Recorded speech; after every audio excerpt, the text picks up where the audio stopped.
Greetings and welcome to the 28th episode of Oblivion House Mod Hunters, where we try and find your dream home in Cyrodiil.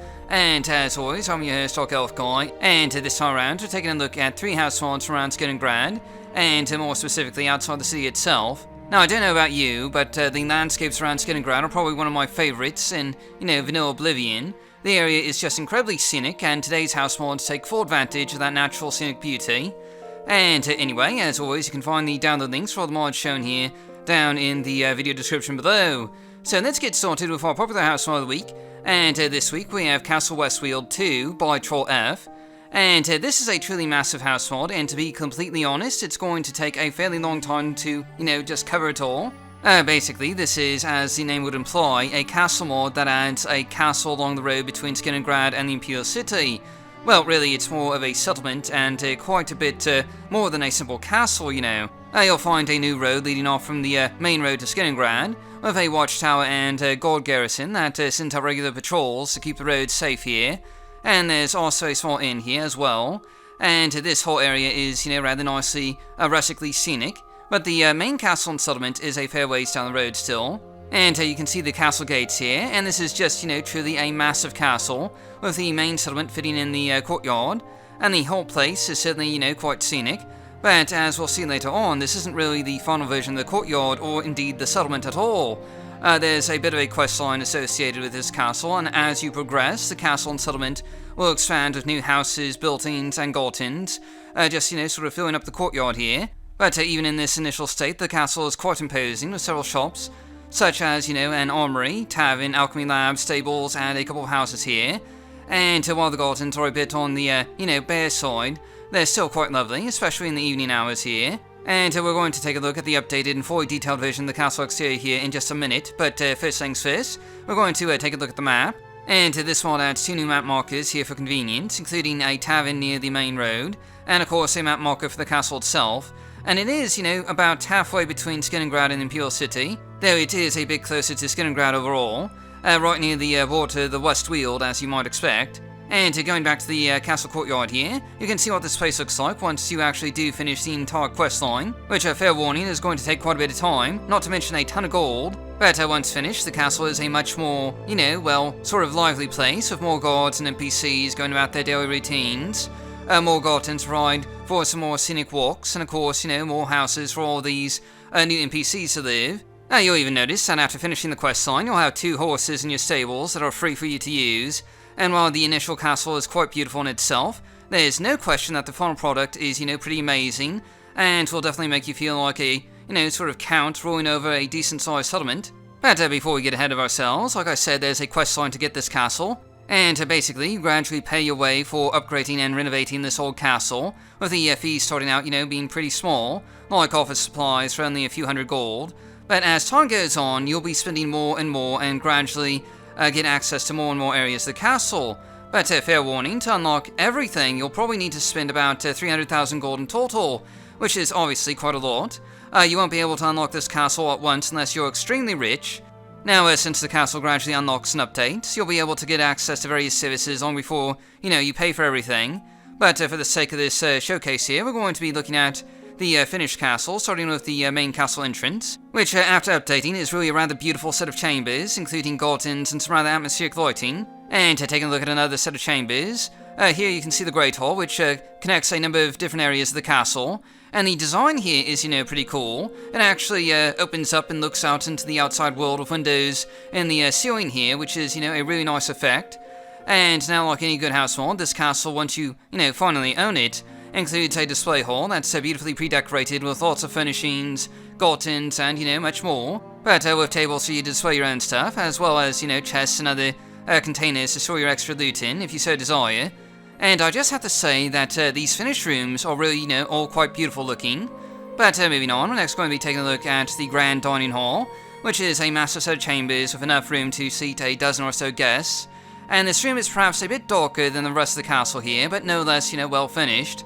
And of course, right next door is the kitchen, which is also a bit on the massive side, with multiple fireplaces for cooking meals, some fairly large kitchen islands stacked high with food, a fairly decent-sized pantry, and of course a number of servants milling around, preparing food to be served each day, as you might expect from a castle such as this.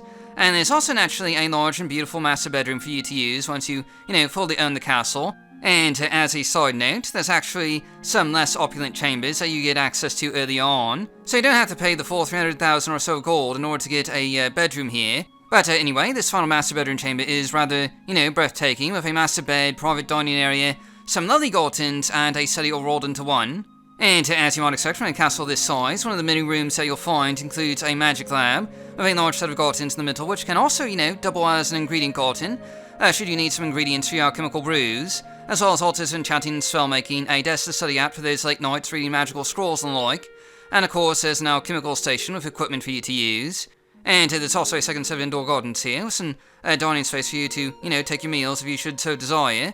And this room is a bit more cosmetic in terms of purpose, but nonetheless makes for a nice set of gardens to stroll through. And there's actually a ton of extra rooms here that are mostly for, servants and guests, like this set of guest dining quarters and a lounge, which is itself, fairly large, and some of the resident NPCs will actually come back here to dine as well. You'll also find a secondary alchemical lab with a small but well-furnished room here, with alchemical equipment, a study area, and a small library. Now, as you might imagine, with a castle like this, which has its own settlement, there's a number of shops and taverns included on the castle grounds, including an alchemical shop that's beautifully and atmospherically decorated, including some NPC merchants to provide you with, various alchemical goods, and a set of caverns that you can explore. And most of these merchant NPCs have a fair bit of, gold to work with, ranging from between 500 to 1,000 bartering gold. And there's also a small armory where you can, go to purchase some basic weapons and armor, as well as get your equipment repaired as need be. And finally, one of the last interiors we'll be looking at here is the Castle's Tavern, where travelers can, stop in and get a drink or a bite to eat. And this is just a massive castle to explore, and we're skipping over a lot of it here to try and keep this video a bit on the short side, but there's just, a ton to see. And overall, this is a beautiful, massive, and quite scenic castle for you to, gradually buy and own in the West Weald, with a number of features including map markers, companion beds, altars of enchanting and spellmaking, a town that you can expand, a few display halls, alchemical labs, service NPCs, and, quite a bit more, not to mention a relatively modest commute to Skingrad. This is an extremely expensive home, coming in at over 300,000 gold, but, definitely worth the effort for all the upgrades that you'll get, and, I'd highly recommend giving this one a try. Moving on to our new house mod of the week this week, we have Atio Manor by Richtigbloedepinguin. And now this mod adds a rather sizable manor right outside of Skingrad, along one of those small ponds just north of town. And I can't say this enough, but the real appeal of this particular batch of house mods is just the absolutely beautiful landscape they're in. I mean, this area is just amazing looking, even in vanilla Oblivion, and it's just the perfect place to have a home so you can enjoy these scenic environments on a regular basis. But anyway, Atio Manor is a sizable 2-story mansion with a walled-in backyard that includes a couple of gardens and a guest house. And I just have to point out the excellent use of ivy and morning glories to decorate the exterior of the house here. It really helps to give that extra sort of, rustic charm to this place. And you can see this house on the map here. It's clearly a very short commute outside of Skingrad, and of course includes a map marker for quick and easy fast travel. But before you can move in, you'll need to buy the deed to this home, and the author states that the deed is supposed to be about 50,000 gold or so. Though, as you'll see here, I ended up paying about 73,000 gold, so that might be due to my low bartering skill. I don't know. Either way, it's fairly expensive. And anyway, moving on inside, you'll find a rather large and open-air entry hall here. With a nice mix of decorations and furnishings provide for a unique but atmospheric feel with a small display hall on one side, and a dining room on the other, including several display cases and a roaring fireplace. And you'll also notice there's a servant in here as well. The servant actually provides enchanting services for recharging drained enchanted items, which is a nice convenience feature. And going upstairs, you'll find a sort of mixed study and library, with a couple of tables, bookshelves, and various scrolls strewn about, as well as an open lounge with chairs and display cases. And again, I just have to point out that I really like the design of this manor here, particularly with regards to the choice of furnishings and lighting, and the ivy added to the tables is a really nice touch overall, and helps make this home feel just a bit unique. And anyway, going up to the top floor here, you'll find a magic lab, which, there's actually 2 rooms here that are basically magic labs, with one having an altar of enchanting with extra soul gems and the like, and the second room having more of an, alchemy lab with a set of alchemical equipment, a desk to study at, or, work on potions, and access to an outdoor balcony with some rather nice views of the surrounding areas. There's already a fair bit of clutter in these rooms, but, there's still some space to add your own items, actually.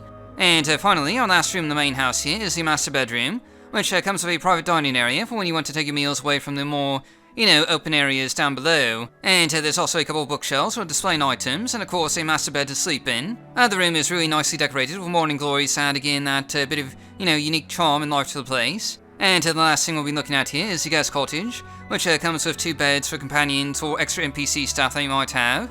And overall, this is a lovely and scenic villa in the West Weald outside of Skingrad, in a truly beautiful location with a nice bit of exterior detailing.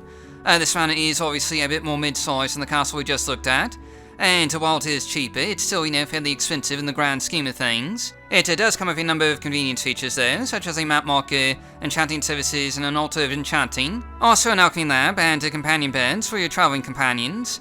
And this is really, a rather nice home that's ideal for those looking for a mid-sized property in the West Weald, without getting anything too big or too small. And, I'd highly recommend checking it out.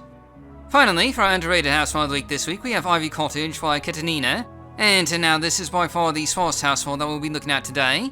And it adds a small, but again, incredibly scenic little shack to the edge of the wineries here outside of Skingrad. And in fact, you'll need to buy it from the 2 brothers who, manage this property. But anyway, while this is a very small abode, it's simply breathtaking in its simplistic beauty, with, ivy running up the outside of the building, butterflies in the air, and a small well for drawing water.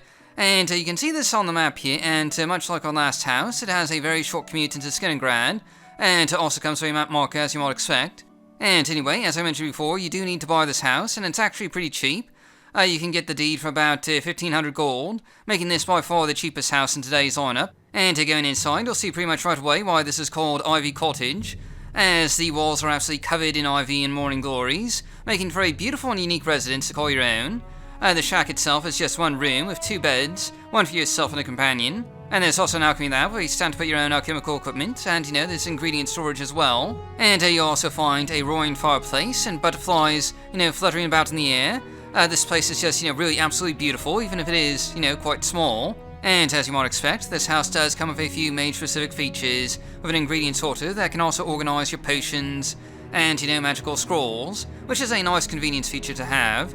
And overall, while this is a very small home, it's arguably one of the more scenic and rustic homes in today's lineup, with a lot of simple yet breathtaking beauty to really immerse yourself in the West Weald. And of course, it does have some convenience features, like a map marker, companion bed, and alchemy lab with ingredient sorter, but this is just the perfect home for those looking to, really enjoy the scenic vistas of the West Weald, and don't mind living in a smaller home.